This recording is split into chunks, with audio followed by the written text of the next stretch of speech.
In fact, today's visit also included a roadshow in Tiruchirappalli and the inauguration of development projects worth over 4,800 crore rupees in Thoothukudi, reinforcing Modi's focus on blending Tamil heritage with modern progress. Rangarajan Narasimhan, Shri Bhakt, Hindu activist, is joining us on the broadcast. Rangarajan Narasimhan, thank you very much for being with us today on NewsX. What do you make of the Prime Minister's visit today and participation in this celebration? As a Rama Bhakt, as a Tamilian, I am very happy that at least now the Tamil kings are getting some prominence, and it's a good thing.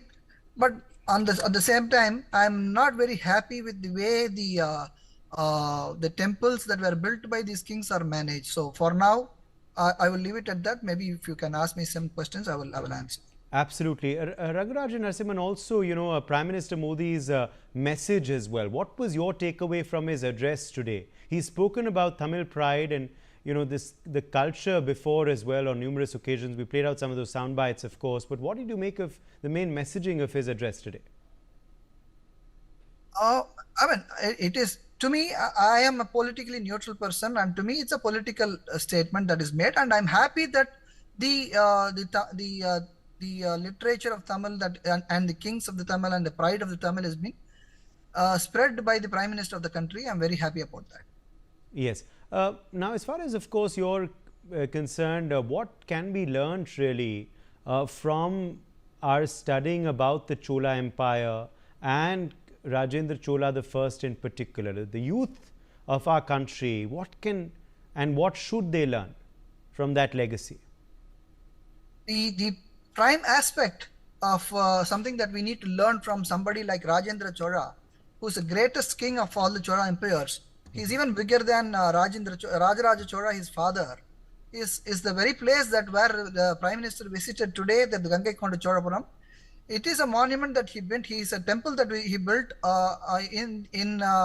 for Shiva, which is almost very similar to the one which was built by Rajaraja Chola in Tanjavur. That is a big temple. Everybody knows that. That is also a UNESCO heritage temple. This is almost like a replica of that, but it is smaller than that. Rajendra Chola wanted not to build anything which is bigger than what his father has built, and that is something that the youth of this country must know, that we have to be humble, and we need to respect our elders. We need to know about elders and be subservient to them. Okay, let me in fact also ask you then, Rangarajan Narasimhan, about of course, apart from the learnings, about the culture as well, and of course this temple and its uniqueness, because this is a festival which has become a bit of a tradition there.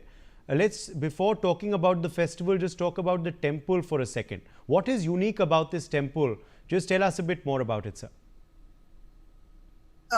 Every temple every temple is unique on its own. It can't be seen as a monument. Yes. The fact to distinguish a temple on its uniqueness is itself. I'm a devotee. I'm basically a traditional person, and I cannot distinguish. Look at a temple as a unique temple for its architectural purposes. It is a place of worship, and the place of worship is to be respected as that. And like any other temple, this is also another temple which has housed Lord Shiva in there. There are so many other temples as well, which Rajendra Chola even built. There is one near Manambadi, which unfortunately is demolished by Tamil Nadu government in 2016, which was also built 1,000 years ago by Rajendra Chola. So that temple is, I can't say that temple is not as important as this temple, which is Gangaikonda Cholapuram. It is as important as that, because it was built by the same king. But when we try to gauge a temple based on the visibility that it gets because of a political leader visiting it, or because of some other reason which is political or non-religious, that hurts me as a devotee, basically, because I can't see a temple bigger or smaller than another temple. Every temple is unique in itself. It is run by Agama Shastras, and each temple has its own Agama Shastra, which is unique. Okay. Okay. Also, tell us a bit about this festival. So it is commemorated every year over there. Just tell us a bit more about this festival, celebrations of which the Prime Minister participated today, but it happens every year there, doesn't it? In Tamil Nadu, every year, every temple has got festivals. It is called the annual festival is happening in every temple, not just this temple. So just the problem is that we think that this is a unique festival somewhere in happening in a temple in Tamil Nadu. No, it is not the case. The Brahmotsava, that is what we call, is happening in every single temple in Tamil Nadu, and it happens every year. For example, I am from Shri, and there are 3 Brahmotsavas here. 3 festivals happen in every year.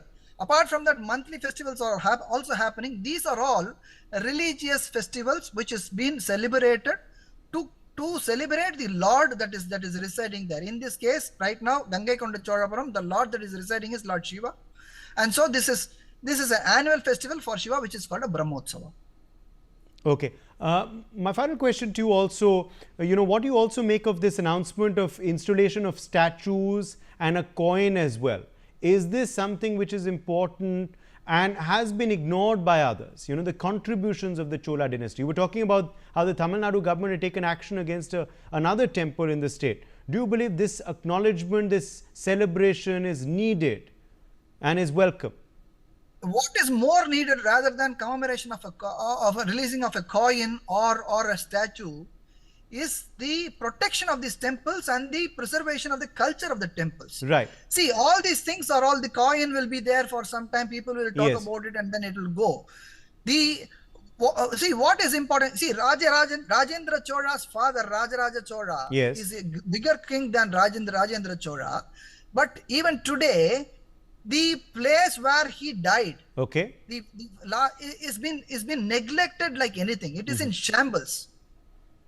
So, to me, we need to preserve such places. Absolutely. That's a very important message. That's a very important message you're sending out. Like we've seen it happen in Ayodhya and other parts of the country, we need to preserve. Very quickly, sir, I need to go to the others as well. Give me 1 second. The very message that Rajendra Chola passes by saying that I built a temple which is not bigger than Rajaraja Chola, tells that it is more important to preserve the heritage and the values of the elders. By neglecting the real place where these people lived, or died, and then building and then celebrating the monuments or temples or anything that they built, I think it's a hypocrisy basically. I don't think that is right. I appreciate the fact that there is a coin released. I appreciate it. That is all political. But what are we really concerned about Rajaraja Chola or the Rajendra Chola or the temples that they built? That is a question that is to be answered.